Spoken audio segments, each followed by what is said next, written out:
Last time introduction हुआ था students का, कुछ रहते थे, तो वो अगर तो फेस टू फेस हो गया तो वो आगे कंटिन्यू करेंगे, लेकिन अगर नहीं हुआ तो हम इसको इस तरह से चलेंगे। तो आज हम जो है course outline, objective, grading scheme के हवाले से बात करेंगे। कुछ मैंने चेंज किया है, एक आपको ऑप्शन एक दिया है, अच्छा ऑप्शन, क्योंकि मुझे लग रहा था आप लोग डेडिकेटेड हैं ज़्यादा काम से, तो मैंने रिसर्च पेपर का एक ऑप्शन ऐड किया इस पे, तो वो मैं आप लोगों के साथ शेयर करूंगा। तकरीबन 15-20 मिनट्स हम पहले कोर्स को एक्सप्लेन कर लें, फिर हम उस पर आएंगे। अच्छा, इसको हम यहाँ पर कर देते हैं। हाँ जी, बेसिकली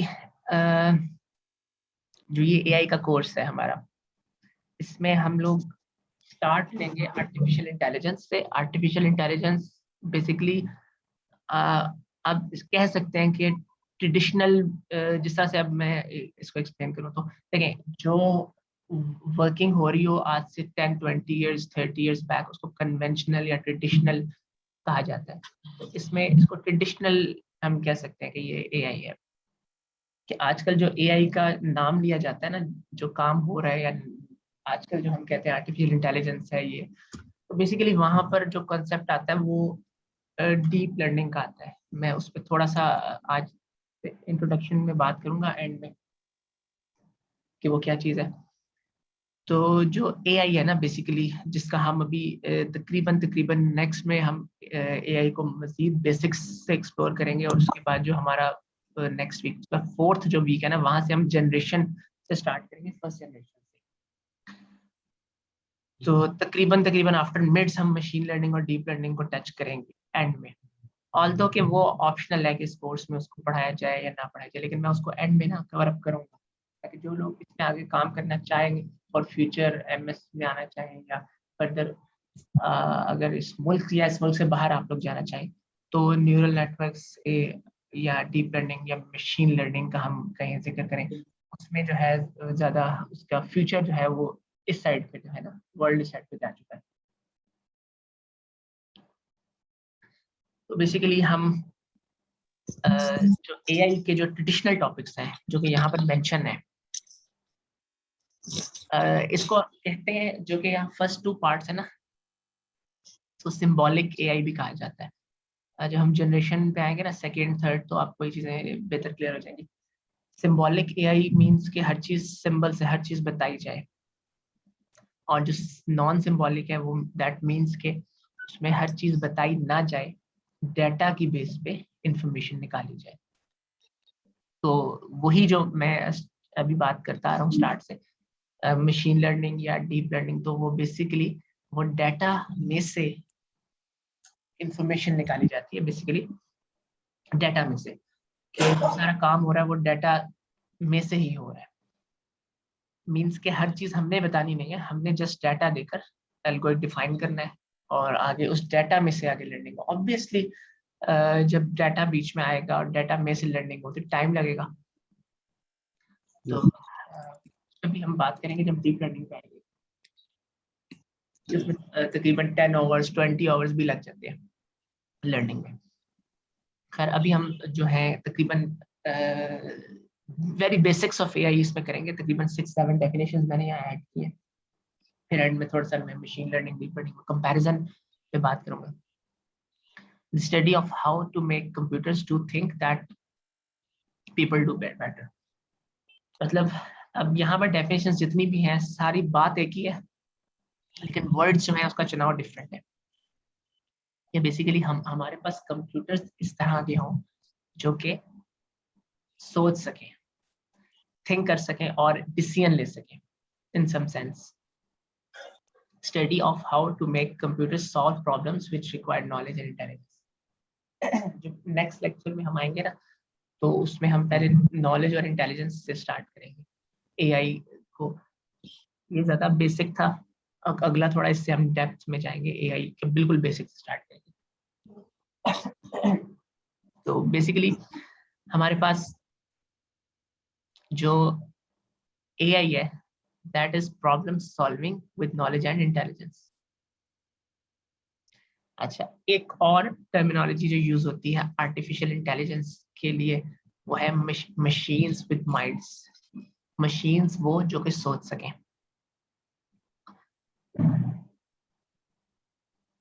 नेक्स्ट Yes.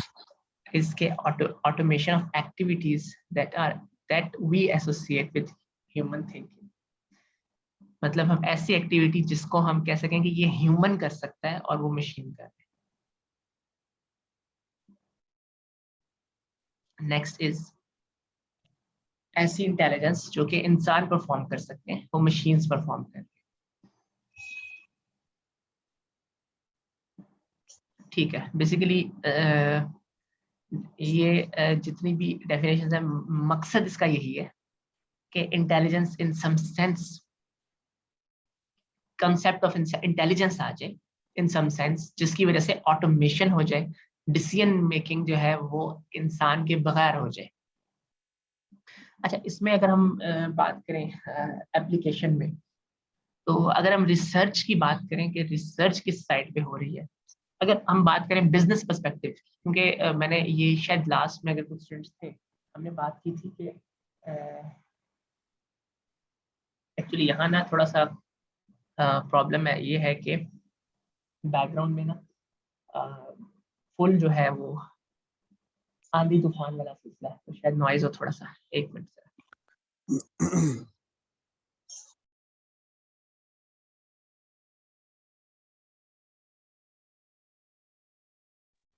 हाँ जी, आई डोंट थिंक सो कि लाहौर में उसका कैसा बेहतर है, लेकिन यहाँ पर तो बहरहाल मैंने विंडोज क्लोज किया ताकि आप लोगों को डिस्टर्बेंस ना हो।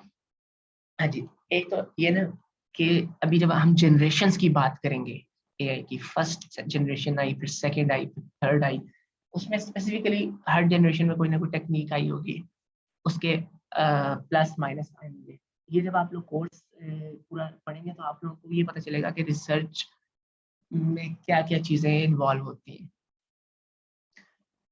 क्या क्या फैक्टर्स हैं जिनकी वजह से रिसर्च बढ़ती है किसी डोमेन में, कम होती है। तो एक जो है ना कोर फैक्टर, वो मैं यहाँ पर ऐड अप करूँगा कि वो बिजनेस पर्सपेक्टिव्स होते हैं। कि लेट्स सपोज कि अगर हम बात करते हैं एआई की, तो एआई में हमारे पास बिजनेस पर्सपेक्टिव्स जब तक नहीं होंगे तब तक रिसर्च नहीं होगी। तो बिजनेस पर्सपेक्टिव्स जो हैं वो ज़्यादातर जो है वो उसमें डेटा साइंस की तरफ जो है वर्किंग हो रही है। अब जो रिसर्च हमारे यहाँ जो पाकिस्तान में हो रही है वो ऑल्दो के डिफरेंट डोमेन्स में है, लेकिन उसका एक बहुत बड़ा जो है पार्ट वो मेडिकल की साइड पे है, मेडिकल प्रिडिक्शन। अभी लीड्स में थीसिस भी काफी सारे हो रहे हैं, उस्मान रजा साहब भी इसमें करवा रहे हैं, एक आध मेरा भी स्टूडेंट है मिस हिना, आई थिंक काफी सारे स्टूडेंट्स को इसमें करवा रही हैं काम। उसमें बेसिकली एआई यूज करके मेडिकल की कोई प्रिडिक्शन दे रही होती है। आई मीन के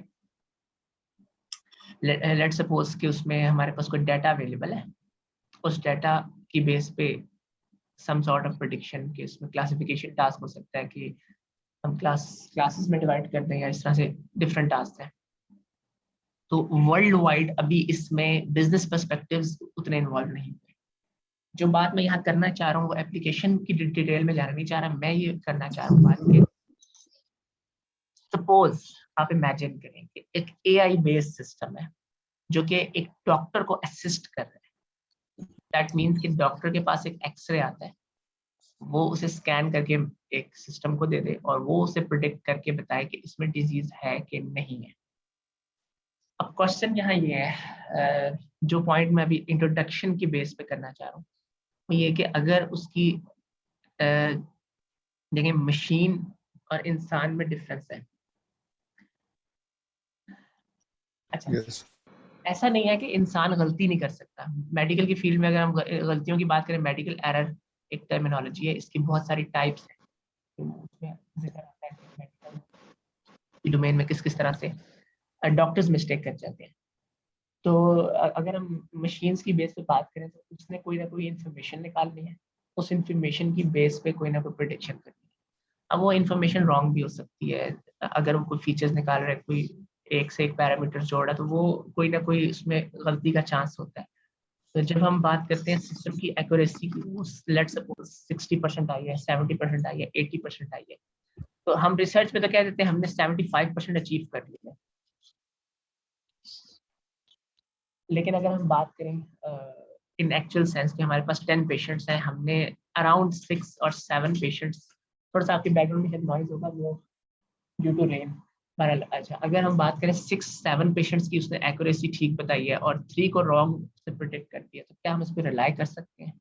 हम उस पर रिलाई ऑब्वियसली नहीं कर सकते, क्योंकि 3 पेशेंट्स आउट ऑफ 10 वो अगर रॉन्ग प्रिडिक्ट करता है एज एन एवरेज, हम इस बेस पर ये सिस्टम मतलब ऑटोमेट नहीं कर सकते इसको। अगर हम बात करें इसके अलावा तो बहुत सारी और डोमेन्स में इसकी एग्जांपल है, लेकिन जो मेडिकल की है ना, वो क्या करने का मकसद ये था, वहाँ थोड़ा ऐसा केस आ जाता है कि उसमें हमारे पास गलती का चांस नहीं होता, तो इसीलिए जो भी मेडिकल में जो एग्जांपल्स हैं वो असिस्ट के लिए यूज होती हैं, वो ऑटोमेशन के लिए यूज नहीं होती कि हमने ऑटोमेट कर दिया।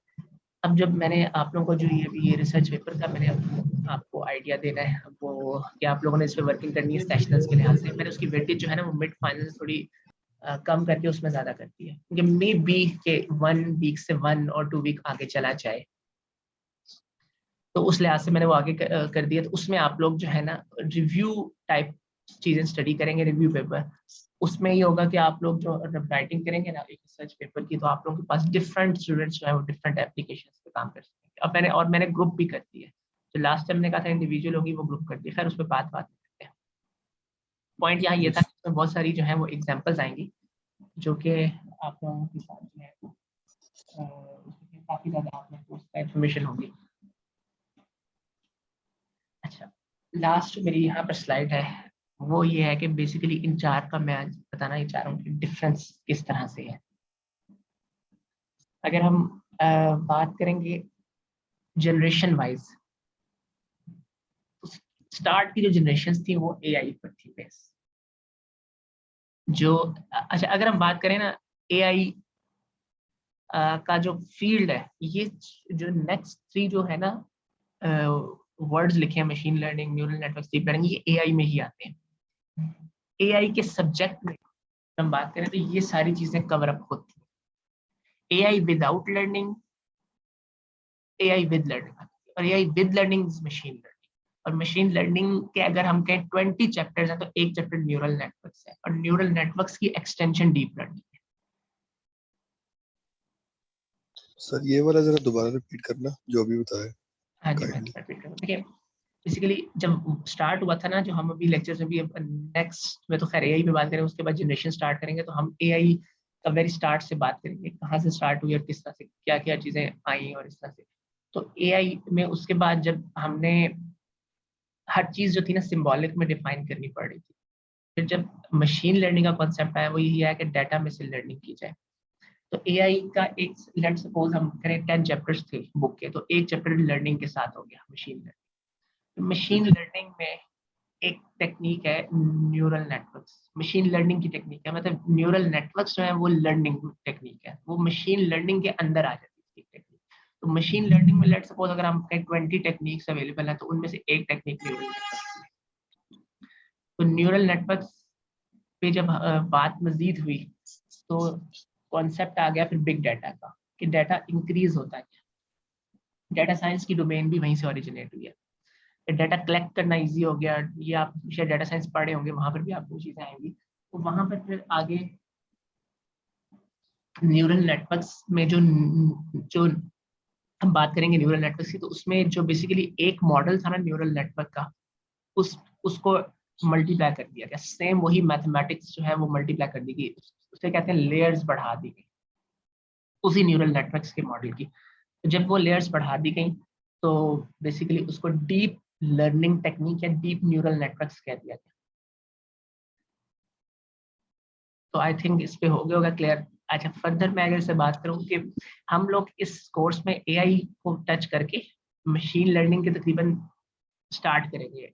मशीन लर्निंग के 2 लेक्चर्स हम इस पे करेंगे, उसके बाद जो लास्ट हमारे 5 होंगे ना वो लेक्चर्स, वो मशीन लर्निंग ऑनवर्ड्स होंगे, उससे पहले एआई हमारी चलेगी।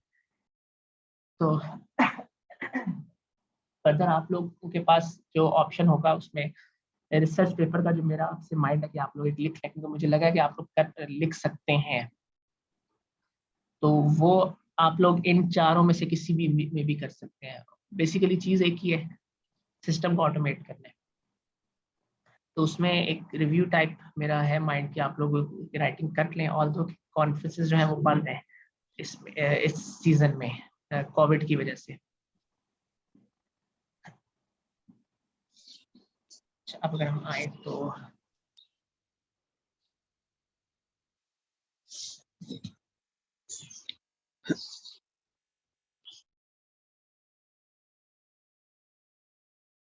आपकी जो ग्रेडिंग स्कीम है मैंने अपडेट थोड़ी सी की है। इसमें एक IEEE फॉर्मेट स्टाइल, अच्छा आप लोगों को आइडिया है प्रीवियसली IEEE फॉर्मेट का, किसने इस पे राइटिंग की है या नहीं की? नो सर, नहीं की। ठीक है, आप कहीं भी किस चीज का आइडिया क्या है, समझ नहीं आई। IEEE फॉर्मेट एक टेम्पलेट है, जिस डबल कॉलम टेम्पलेट है एक रिसर्च पेपर राइटिंग का।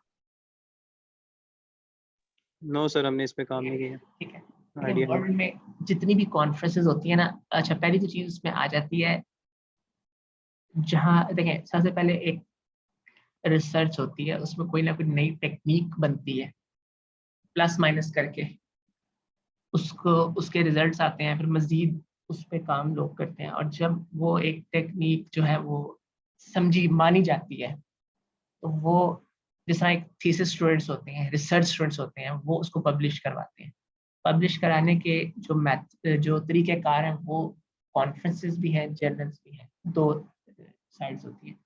कॉन्फ्रेंस में जो है वो कॉन्फ्रेंस में बेसिकली प्रेजेंट करना होता है। आपने इस अपना काम जो आपने लेट सपोज किया है, मैं आप लोगों को रिव्यू का काम दे रहा हूँ। रिव्यू का मतलब होता है जब कोई काम करना इंसान चाहता है ना, रिसर्च चाह होता है एक रिसर्चर, तो वो सबसे पहले कुछ पेपर पढ़ता है, तो वो देखता है कि ये काम इसने किया, ये इसने, उसको बस एक कंपाइल करके लिख देते हैं, उसको रिव्यू पेपर कहते हैं।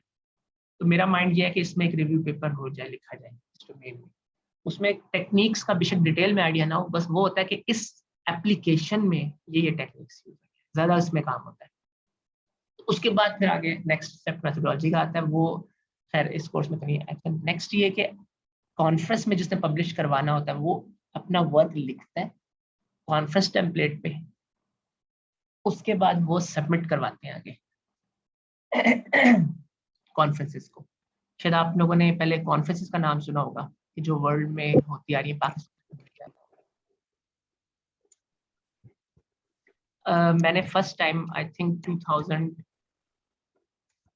जब मैं मास्टर्स में था, MS में था, 2013-14 में मैंने सुपीरियर यूनिवर्सिटी लाहौर में फर्स्ट टाइम कॉन्फ्रेंस की थी। मैं इस्लामाबाद से उधर आया था, अपना पेपर प्रेजेंट किया था। उसके बाद वो ऑनलाइन पब्लिश भी शायद होगा। सर इसका बेनिफिट एज ए स्टूडेंट हमारे लिए क्या बेनिफिट होगा पेपर को पब्लिश अगर हम करते हैं? देखिए, मैं आप लोगों से पब्लिश की कंपल्शन नहीं करूंगा, सिंपल राइटिंग ही करूंगा।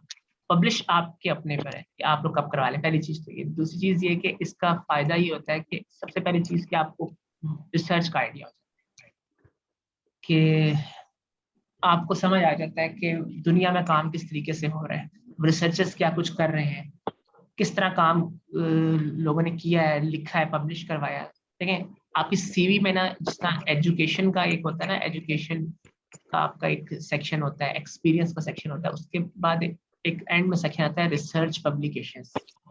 उसमें सबसे पहली चीज आती है पेटेंट्स, जो कि बहुत सीनियर लेवल तो प्रोफेसर होते हैं उनका होता है, पाकिस्तान में है लोगों के, खैर उसकी रिक्वायरमेंट कहीं भी नहीं है लेकिन करते हैं लोग। उसके बाद आ जाते हैं बुक चैप्टर्स, उसके बाद आ जाते हैं रिसर्च पेपर्स, तो वो एक सेक्शन आ जाता है अपनी CV में। तो बस वो एक चीज ऐड हो जाती है, वहां से पता चलता है कि इसका रिसर्च माइंड है कितना। अभी जो MS के स्टूडेंट्स है ना, वो इसमें काफी ज्यादा प्रॉब्लम है, उनसे राइटिंग हो नहीं रही। जो थीसिस कर रहे हैं स्टूडेंट्स, मैं उनकी बात कर रहा हूँ लीड्स में, क्योंकि लीड्स में जो थीसिस वाले स्टूडेंट्स आते हैं वो नॉर्मली, अब जिस तरह काफी गांव वगैरह से भी आए हुए, विलेज वगैरह से, जो कि गवर्नमेंट टीचर्स हैं, इंक्रीमेंट्स के लिए कई रीजन की वजह से वो कहते हैं हमने आगे पीएचडी के लिए करना है, पेपर का प्रॉब्लम आ रहा है, तो काफी सारे ये मसले आते हैं। इसका एडवांटेज ये होता है कि अगर आपने आगे एमएस के लिए जाना हो, वहां पर भी इस चीज का एडवांटेज है कि आपका एक पेपर हो, एक दो पब्लिश हो। अगर आप लोगों का एफआईपी होगा ना, उसमें भी कोशिश कीजिएगा कि उसको, लेकिन प्रोजेक्ट और रिसर्च में थोड़ा सा डिफरेंस होता है। ये तो मैं रिव्यू की बात कर रहा हूँ ना। प्रोजेक्ट और रिसर्च में डिफरेंस होता है कि प्रोजेक्ट में आप कोई भी इम्प्लीमेंटेड काम दोबारा से कर सकते हैं, रिसर्च में उसकी कोई वैल्यू नहीं है, वर्थ नहीं है। अगर आप कोई किसी का काम आप खुद कर लें, छोटा मोटा एप्लीकेशन चेंज कर लें, तो वो मुझे खैर सीएस का बहुत आइडिया नहीं है। आप लोग खैर जो वेब के साइड के दूसरे हैं, मुझे उसमें खैर वो डॉक्टर इंसान से आप लोग कीजिएगा कंसल्ट। लेकिन ये है कि जो रिसर्च में कहा ही जाता है कि कुछ नोवेलिटी हो, कुछ चीज़ न्यू हो आपकी तरफ से प्रपोज की भी। जिस तरह अगर एआई की बात करेंगे तो कोई टेक्निक और न्यू, खैर आप लोगों को तो इस लेवल पे करने की जरूरत नहीं है। इस लेवल पे ये है कि अगर किसी ने मास्टर्स के लिए बाहर जाना हो, या अगर आप उसको भी छोड़ते हैं, किसी ने पाकिस्तान से एमफिल करना हो, जो पाकिस्तान में तो रिसर्च इधर ही हो रही है, या फिर R&D के कुछ इदारे हैं वहाँ हो रही है, रिसर्च के इदारे हैं वहाँ हो रही है, गवर्नमेंट में भी है। ये जो SPD स्ट्रेटेजिक इदारे हैं, मिसाइल्स वगैरह, इस्लामाबाद साइड में तो बहुत सारे हैं, तकरीबन 20 के करीब ऑर्गेनाइजेशन होगी, वहाँ पर ये काम होते हैं, इन नए काम में हाथ डाल। वहाँ पर फिर वो लोग रिसर्चेस पढ़ते हैं, जो ये पाकिस्तानी मिसाइल्स वगैरह बन रहे हैं, वही पढ़ते हैं रिसर्च पेपर्स। आप लोगों को रिसर्च पेपर्स पढ़ने आ जाएंगे, लिखने आ जाएंगे, पता चल जाएगा कि दुनिया में किस तरह से काम होता है। अपनी सीवी आपकी अपडेट हो जाएगी। अगर आपने पाकिस्तान में मास्टर्स करना है, आपको थीसिस का आइडिया हो जाएगा कि आप लोगों ने किस तरह से करना है, राइटिंग कैसे करनी है, पेपर कैसे पब्लिश करवाना है। बाहर जाना है तो वो एक और है। अगर हम बात करें इस पे कि सबसे पहले कॉन्फ्रेंस पब्लिश जो पेपर हम करवाते हैं, पब्लिश अपना वर्क करवाते हैं, वो या तो कॉन्फ्रेंस में होगा या जर्नल में होगा। कॉन्फ्रेंस जो है वो उसका तरीकाकार ये होता है कि हमने राइटिंग भेज दी, वो आगे उसको रिव्यू करेंगे, 2-3 बंदों से रिव्यू करवाएंगे। अब मुझे कई दफा पेपर बाहर की यूनिवर्सिटी से खुद ब खुद मुझे कॉन्टेक्ट करते हैं कि आप ये पेपर रिव्यू करेंगे। मेरे पास टाइम होता है तो मैं उसे एक्सेप्ट कर लेता हूँ कि मैं इसको रिव्यू करूंगा, तो वो 20 डेज का टाइम देते हैं कि आपसे रिव्यू करके बताएं कि इसमें प्लस माइनस क्या है। उसमें ऑप्शन होता है एक्सेप्ट करना है पेपर, रिजेक्ट करना है, माइनर चेंजेस देनी है, मेजर चेंजेस देनी है, और कमेंट्स देने हैं कि वो ऑथर से कहीं चेंज करें अगर माइनर चेंजेस है तो। मेजर में आप इसे कहें कि दोबारा सबमिट करवाइए सारे चेंजेस करके। और दो जो रिव्यूअर्स हैं उनमें से कोई दोनों अगर ओके करे तो ओके होता है, अगर दोनों में से एक रिजेक्ट कर दे, एक्सेप्ट करे, फिर तीसरे के पास जाता है, इस तरह से होता है। तो कॉन्फ्रेंसेस, अब ये लेवल भी डिपेंड करता है। पाकिस्तान में अच्छी कॉन्फ्रेंसेस जो हैं वो इतनी आसानी से नहीं करती, अच्छे रिव्यूअर्स हैं, और जो हल्की कॉन्फ्रेंसेस हैं, अब IUB भावलपुर में कॉन्फ्रेंस हुई थी लास्ट, वो उनका लेवल दरमियाना था। वहाँ 2 पेपर मेरे नहीं थे, मेरे एक और कुलीग के थे कॉन्फ्रेंस पेपर्स। उसमें बेसिकली जब वो एक्सेप्ट होता है तो वहाँ आप लोगों ने जाके प्रेजेंट करना होता है। तो उसके बाद जब अगर आप लोगों ने कहीं सबमिट कराना, तो एक चीज देखनी होती है कि वो पब्लिश कहाँ कर रहे हैं। तो जो वर्ल्ड में जो टॉप जो ब्रांड्स है ना, अगर ब्रांड्स हम कह सकते हैं, पब्लिशर बेसिकली कहते हैं, पब्लिश करने वाले इदारे, वो टॉप पे IEEE आता है। तो IEEE की कॉन्फ्रेंसेस मैक्सिमम वर्ल्ड में IEEE की ही होती है। तो सेकंड पे फिर एल्सवेयर या एल्जेवियर उसको बोलते हैं, एक पब्लिशर है। तीसरे पे फिर स्प्रिंगर आ जाता है। इसके अलावा भी बहुत सारे हैं, लेकिन IEEE जो है ना, वो पाकिस्तान की मैक्सिमम, वो जो IUB थी वो उस पे थी, स्प्रिंगर की थी। लेकिन उसके अलावा जो सुपीरियर करवाता है, लीड्स में भी प्लान था कॉन्फ्रेंस का, लेकिन वो पता नहीं होती है क्योंकि वो एडमिनिस्ट्रेशन चेंज हुई है। गिलानी साहब ने इस पर वर्किंग की थी, जर्नल भी अपना ही लॉन्च करे थे। बहरिया यूनिवर्सिटी इस्लामाबाद, वहाँ भी मेरा पब्लिश है कॉन्फ्रेंस पेपर, वहाँ पर भी IEEE फॉर्मेट है। इस्लामिक यूनिवर्सिटी इस्लामाबाद भी IEEE पे करती है। तो उसमें यह है कि आप लोग भेज सकते हैं। उसमें आप लोगों को एक रजिस्ट्रेशन फीस पे करनी होती है, और उसमें रजिस्ट्रेशन फीस के अलावा उसमें जिस तरह लेट सपोज वो 10,000, तो स्टूडेंट्स की वो 4,000 होगी। इस तरह से स्टूडेंट कार्ड की वो कॉपी साथ देंगे, तो उसमें 3 दिन का लंच, 6 टीज, हाई टीज। अगर कॉमसेट्स के थ्रू अगर आप किसी कॉन्फ्रेंस अटेंड करें तो आपको शायद कोई 7 स्टार होटल का आपको स्टे भी शायद मिले विद इन 5-10,000 में।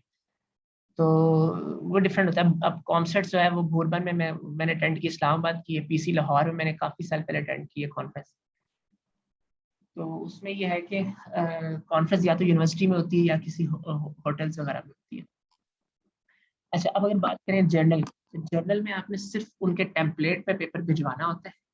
और वहां पर होता क्या है सिलसिला, कि या एक्सेप्ट होगा या रिजेक्ट होगा या वो चेंजेस, वही सारा सिलसिला है, लेकिन उसके बाद आपको प्रेजेंट नहीं करना। वहां पर उनका जो मैगजीन है उसमें पब्लिश हो जाएगा, ऑनलाइन आ जाएगा। अब वर्थ की बात करें तो पाकिस्तान में तो जर्नल्स की वैल्यू थोड़ी ज्यादा है, वो भी अच्छे जर्नल्स की। HEC ने एक अपना सर्च बॉक्स दिया हुआ है HJRS के नाम से, आप लोगों को खर्च की फिलहाल जरूरत नहीं है, लेकिन अगर करना चाहे hjrs.hec.gov.p के, वहां पर आप लोग कोई भी जर्नल का नेम लिखे तो HEC बता देते हैं कि HEC उसको रिकॉग्नाइज करता है कि नहीं करता। अच्छे जर्नल को HEC रिकॉग्नाइज करता है, जो क्वालिटी जिनकी अच्छी है। कॉन्फ्रेंसेस जो है उसके लिहाज से ये है कि कॉन्फ्रेंसेस एक तरह से हमारी क्वालिफिकेशन ही होती है। कॉन्फ्रेंस या जर्नल हमारी तरह से क्वालिफिकेशन हो जाती है, एक रिसर्च प्रोफाइल हमारा बढ़ता रहता है, मतलब CV में हमारा ऐड होता रहता है। तो अब ये है कि इट्स अप टू यू। मैं कंपल्शन ये नहीं करूंगा कि आप लोगों ने पब्लिश करवाना है, कंपल्शन सिर्फ ये है कि आपको लिखना है, अच्छी राइटिंग हो और अच्छा रिव्यू पेपर। और जो IEEE 4 to 6 अलाउ करता है। मैं नेक्स्ट जो है ना आपके साथ ये टेम्पलेट भी शेयर करूंगा, हम AI को मजीद जो बेसिक्स से कवर अप करेंगे, उसके बाद मैं साथ IEEE जो है ना टेम्पलेट वो आप लोगों के साथ शेयर कर दूंगा। जो लोग रिसर्च के साथ इन रहना चाहते हैं, अच्छा अगर आप लोग AI में नहीं भी रहना चाहते, आप लोगों की डोमेन कोई दूसरी है, तो उसमें इस कोर्स में तो आप ये लिख लें, लेकिन अगर आप लोग उसमें भी कोई पब्लिकेशन चाह रहे हैं करना तो वो आप कर सकते हैं। उसमें ये होगा कि आप लोगों को पेपर सर्चिंग जब आ जाएगी ना, पढ़ना आ जाएगा, तो वो आप किसी भी डोमेन में कर सकते हैं। आप लोगों ने इस कोर्स में जस्ट रिव्यू पेपर आप लोगों के साथ मैं कुछ शेयर भी कर दूंगा, और रिव्यू पेपर आपको जर्नल के 20 पेजेस की मिल जाएंगे। आपने जस्ट 4 पेजेस का लिखना है किसी एक एप्लीकेशन, लेट्स सपोज किसी 10 एप्लीकेशन पे रिव्यू पेपर है, उसमें वो कहेगा कि इस फर्स्ट एप्लीकेशन पे 20 ऑथर्स ने कवर अप किया होगा, ये काम किया है, ऐसे रिजल्ट्स थे, ये कमी पेशी थी। तो असल जो रिव्यू पेपर का मकसद क्या होता है, ये नहीं होता कि हमने जस्ट AI की एक स्पेसिफिक एप्लीकेशन की इतनी टेक्निक्स को कवर अप किया। बेसिकली उसमें ये होता है कि हमने कुछ पढ़ा, कुछ समझा, उसमें बताया कि इसमें जो है ना वर्ल्ड सेट पे जा रहे हैं हमें। अच्छा क्वेश्चन है कि खुद से लिखना है, देखिए आप लोगों ने पढ़ना है, आइडिया कहीं से लेना है, सिर्फ राइटिंग प्लेजरिज्म नहीं होना चाहिए, राइटिंग आपकी अपनी होनी चाहिए, ठीक है, राइटिंग आप लोगों की अपनी होगी इसमें। और इसमें 2-2 स्टूडेंट्स करेंगे, 2-2 स्टूडेंट्स, उसमें ऑथर में आपने फर्स्ट सेकंड पे अपने नेम लिखने, थर्ड पे मेरा नेम लिख देना। और अगर कोई पब्लिश करवा दे तो वेल एंड गुड, कोई नहीं करवाए तो जब भी कॉन्फ्रेंस आएगी आप उसमें भेज सकते हैं, अपनी पसंद की कॉन्फ्रेंस में। आप देख लें कहाँ वेन्यू उसका, पाकिस्तान में है, बाहर भी जा सकते हैं। अब लीड्स नहीं करता अलाउ, वरना नस्ट से मैं था तो नस्ट फंड करता था। मतलब मेरी अब 60,000 थी, कहाँ पर हुई थी, मेरे ख्याल में डेनमार्क में या कहाँ हुई थी, तो उन्होंने 60,000, जिस तरह यहाँ पर 4-5,000 है, वहाँ 60,000 रजिस्ट्रेशन थी, वो मेरे नाम पे ना, उन्होंने हर स्टूडेंट के नाम पे वो इंटरनेशनल कॉन्फ्रेंस वो कर देते हैं, तो वो उन्होंने अप्रूव की अमाउंट आई, तो ट्रैवल वो टीचर्स को देते हैं। तो मेरे सुपरवाइजर थे, वो गए थे, अटेंड करके प्रेजेंट करके आए थे मेरा। तो लीड्स आपको ये नहीं करेगा कि आपको फंड करे, तो वो ये होगा कि आपको अगर इंटरनेशनल देख रहे हैं तो वो फिर इट्स अप टू यू कि अगर आप जाना वैसे चाहें तो है। दुबई में ये है कि जरा कम होते हैं रेट्स, ट्रैवल के भी कम है, तो अगर कोई जाना चाहे ठीक है, वरना पाकिस्तान में करना चाहे तो जैसे कोविड आया ये सब कुछ ऑनलाइन हो गया सिलसिला। तो जब आप कॉन्फ्रेंसेस में जाएंगे आपको काफी चीजों का आइडिया होगा कि वहां पर होता ही है कि टॉपिक वाइज डिवाइड होते हैं, जैसे AI के टॉपिक अलग होंगे, अगर आप वेब की बात करें उसके अलग सेशंस डिवाइड होंगे, वो आपको पूरा उसका वो मिलता है, उसका ना पूरा कॉपी मिलती है ऑनलाइन भी, और वहां जाते हैं तो आपको एक बैग या कुछ तरह की चीजें मिलती हैं, उसमें सारा उसका वो होता है। तो आप उसमें डिफरेंट यूनिवर्सिटी के स्टूडेंट्स आए होते हैं उसके साथ, बैचलर के कम होते हैं, MS के ज्यादा होते हैं, PhD के ज्यादा होते हैं। जो स्टूडेंट्स आए होते हैं वो डिफरेंट अपने काम को डिस्क्राइब कर रहे होते हैं, कोई भी क्वेश्चन उनमें से कर सकता है। तो वो एक अच्छा एक है कि अगर आप लोग इस साइड पे चाहें, अगर आप लोग इस साइड पे इन टच रहें तो बेहतर है। तो फर्दर ये कि मेरा प्लान ये था कि आप लोगों का थर्ड नेक्स्ट 2 वीक्स में ना, जो सेकंड स्लॉट वाला टाइम है उसमें मैं तकरीबन 5-7 मिनट का एक डिस्क्रिप्शन का एक वाइवा ले लूँ, लेकिन अगर ऑनलाइन हुआ तो फिर ये नहीं चलेगा नेक्स्ट, अगर ऑनलाइन ना हुआ तो फिर इसको हम कर लेंगे। आप लोगों ने तकरीबन एक वीक के अंदर ना ये टॉपिक फाइनल करना है, तो मुझे बस एक रिमाइंडर आप CR ने दे देना, मैं 2-3 रिव्यू पेपर्स आप लोगों से शेयर कर दूंगा, तो जस्ट आप लोगों ने उसको देखना है। और एक टॉपिक आप लोगों ने डिसाइड करना है कि आप लोग ब्रॉड एप्लीकेशन को आपने डिसाइड कर ली, इस एप्लीकेशन में हम देखेंगे एआई क्या यूज है, ब्रॉड एप्लीकेशन। सर ये जो हम खुद डिसाइड करेंगे उसी की बेस पे हमारा वाइवा होगा? नहीं, टॉपिक, हाँ, कि आपने टॉपिक क्यों यूज किया है, आपका इंटरेस्ट इसमें किस तरह से था, और हमने मेंशन किया है हाँ कि उसकी सिग्निफिकेंस क्या है, आपको क्या नजर आई है, मतलब इन जनरल।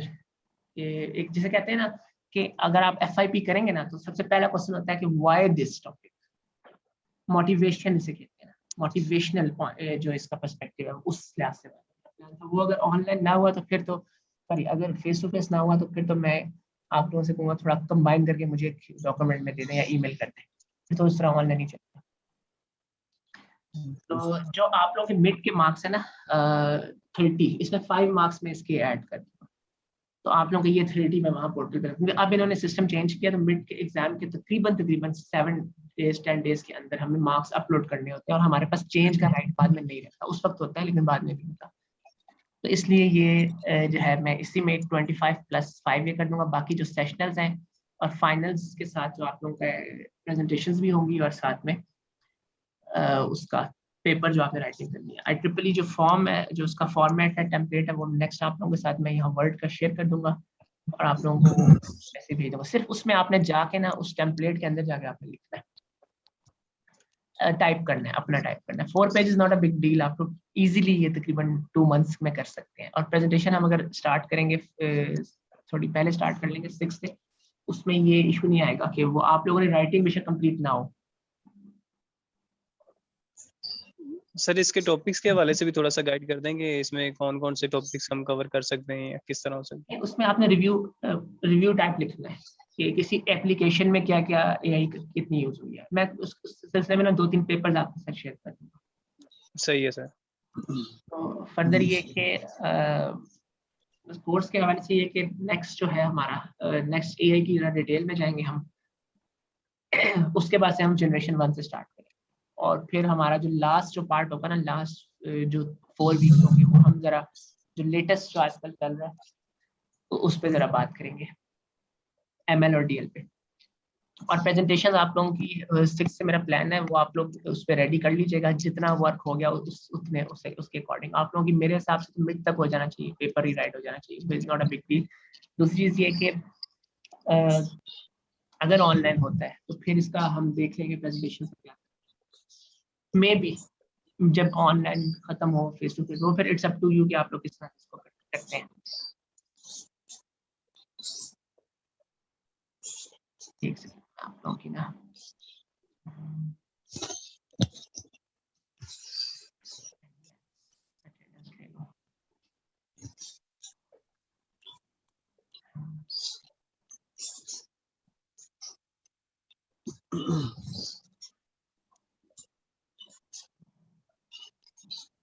सर ये ग्रैंड असाइनमेंट के हवाले से थोड़ा आप और नहीं बता सकते?